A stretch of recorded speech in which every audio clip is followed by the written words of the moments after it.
Bonjour à toi, cher swinger, bienvenue dans cette nouvelle vidéo. J'espère que t'es prêt parce qu'on va parler aujourd'hui de choses qui fâchent et de choses pas très agréables. Mais à un moment donné, il faut voir la réalité en face. Et il faut le dire, celui qui n'a jamais pris de stop de protection et de stop perdant, soit il ne traite pas, soit il ment. Donc on va voir dans cette vidéo pourquoi est-ce que c'est pas bien et ça fait mal de prendre un stop, pourquoi est-ce qu'il faut se prendre des stops et comment se prendre un stop de protection. Et pour ça, on va mettre les mains dans la...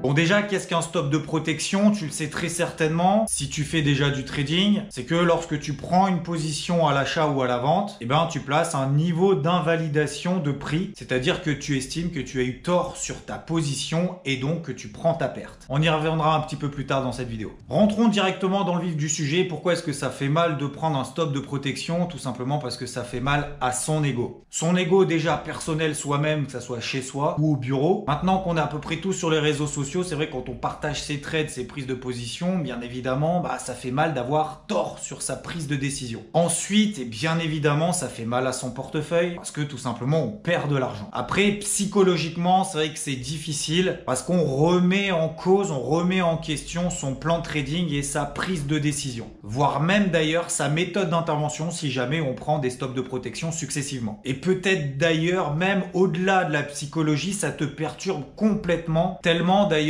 tu ne sais plus quoi faire, comment agir sur le marché, est-ce que c'est la classe d'actifs ou pas qui te correspond. Et du coup, à ce moment-là, tu es peut-être en train de switcher, c'est-à-dire qu'inconsciemment, tu te poses la question de savoir si est-ce qu'il faut que tu fasses de l'overtrading, c'est-à-dire prendre plein de positions pour pouvoir récupérer ta perte, voire même faire une martingale, c'est-à-dire de doubler la taille de ta prochaine position pour pouvoir te refaire sur ton stop loss que tu as pris. Et voire même, pour aller vraiment au bout du truc, inverser tout de suite ta prise de position, t'étais à l'achat, t'as pris un stop et tu passes tout de suite à la vente. Tout simplement pour satisfaire ton ego et être en position H24 sur le marché parce que tu estimes qu'il faut toujours avoir une décision, un avis sur le marché ou en l'occurrence sur l'actif sur lequel tu es positionné. Donc pour toutes ces raisons-là, tu as déjà très certainement, encore une fois, tu fais partie de ces catégories de personnes qui traitent sur le marché et donc tu sais de quoi je parle. Donc je vais pas y passer beaucoup de temps là-dessus. Donc maintenant la question c'est pourquoi est-ce que c'est bien et pourquoi est-ce que c'est important de prendre un stop de protection et donc au final d'invalider ta prise de position en prenant une perte. Déjà dis-toi que ça fait vraiment partie du trading. Tu peux comparer dans d'autres milieux, d'autres secteurs, voire même dans le sport. Par exemple, le football, c'est pas parce que tu prends un but que ça y est, t'as ruiné ta saison. Ou même d'ailleurs, si tu fais du golf comme moi, c'est pas parce que t'as raté un coup que ça y est, la compétition est terminée. Donc ça fait partie de cette humilité qu'il faut toujours avoir, que ce soit d'ailleurs au niveau des pertes, mais également lorsque tu fais des gains. Parce que de toute façon, tu sais très bien qu'à un moment donné, tu vas prendre des stops et que tu n'auras jamais raison 100% du temps sur le marché. Et sache d'ailleurs que avoir raison trop tôt, c'est avoir tort. Parce que ton timing d'intervention ou ton signal n'était pas bon. Ensuite, pour renforcer ça, sache que les performances exponentielles, ça n'existe pas. Tout comme d'ailleurs avoir 100% de trades gagnants sans absolument aucun drawdown. Le drawdown, tu sais, c'est l'écart de performance entre le niveau le plus haut et le plus bas au moment où tu es entré en position sur le marché. Ensuite, pourquoi est-ce que c'est bien? Parce que ça évite d'être en position sur un actif et sur quelque chose qui n'a plus lieu d'être. C'est-à-dire tout simplement que tu as eu tort, il faut l'avouer et ton plan est invalidé. Donc, il faut savoir passer à autre chose. Et justement, pourquoi est-ce que c'est bien de prendre un stop? Pour passer à autre chose, repartir de zéro en analysant une nouvelle opportunité sur l'actif en question ou sur d'autres actifs d'ailleurs. Tu vas peut-être adapter ta méthode d'intervention ou alors analyser en partant de zéro le marché, l'indice ou l'actif sur lequel tu es positionné. Bref, faire le vide pour repartir du bon pied. Ensuite, si tu prends pas de stop,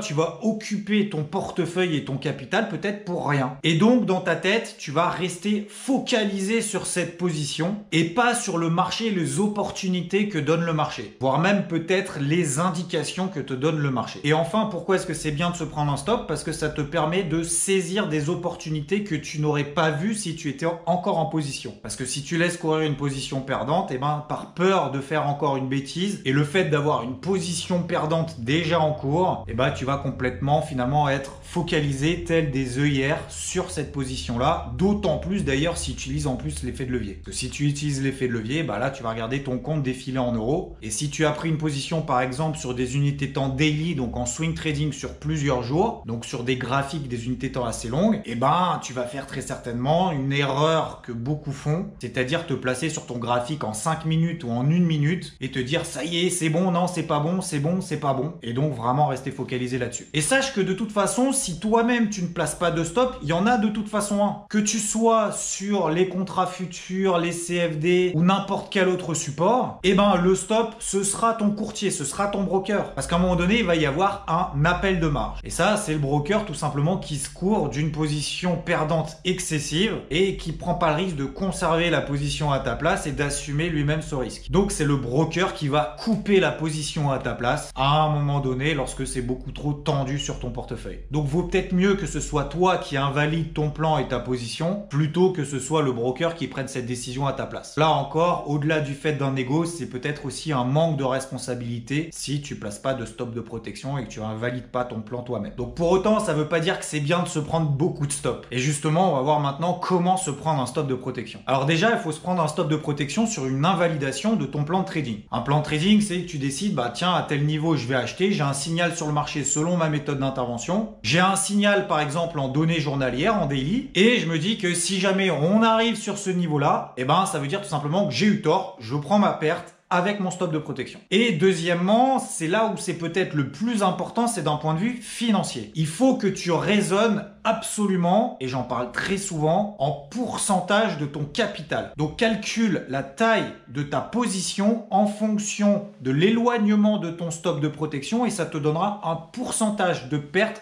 sur ton capital si jamais ton stop de protection est déclenché. Est-ce que c'est 1% de ton capital, 0,5, 0,1%? Et là, sur la position en elle-même, quel est le risque que tu es prêt à allouer sur ce trade? Je rappelle qu'il faut absolument que tu raisonnes en pourcentage, que ce soit tes objectifs, mais également le risque que tu prends sur le marché en pourcentage sur ton capital et pas en euros. Ça évitera l'utilisation excessive de l'effet de levier et donc que tu crames ton capital trop rapidement. Ensuite, l'objectif d'un stop, c'est d'éviter de faire ce qu'on appelle l'ascenseur. C'est d'ailleurs l'un des gros problèmes de ceux qui débutent en trading, ils font du scalping parce que ça rassure leur ego, ils prennent des gains très rapidement. Du coup, ça donne des sensations fortes, de l'adrénaline et en plus c'est rassurant parce que tu gagnes de l'argent. Et à un moment donné, tu prends un stop énorme et tu perds tes 30 ou 40 positions gagnantes précédentes. Donc je le rappelle, laisse courir tes gains et coupe tes pertes. Donc ça veut dire couper tes pertes, prends tes stops. Ensuite, la grande question, c'est à partir de combien de stops de protection d'affilée j'arrête ou je passe à autre chose, un autre actif ou je ferme les écrans et je reviens demain. Bah moi, dans la mesure où je fais du swing trading, je me fixe 3 stops dans la semaine au maximum. Parce que à un moment donné, soit il y a un souci au niveau de ta psychologie, soit dans ta méthode d'intervention, il faut que tu la revoies très rapidement, soit tout simplement, bah tu comprends rien au marché et ça, faut se l'avouer. Encore une fois, on n'a pas raison 100% du temps. Donc quand ça va pas, vaut mieux arrêter les frais et se le dire très rapidement. Donc il te faut un stop de protection raisonnable, notamment par rapport à l'unité de temps dans laquelle tu trades et bien évidemment par rapport à la taille de ton compte. Tu peux pas te permettre sur un stop de perdre 50% ou 30%, voire même 10% de ton capital. Ça, c'est pas possible. Soit c'est parce que ton effet de levier est trop important, soit c'est parce que ton stop est beaucoup trop éloigné. Donc essaye d'avoir globalement un potentiel 2 à 3 fois supérieur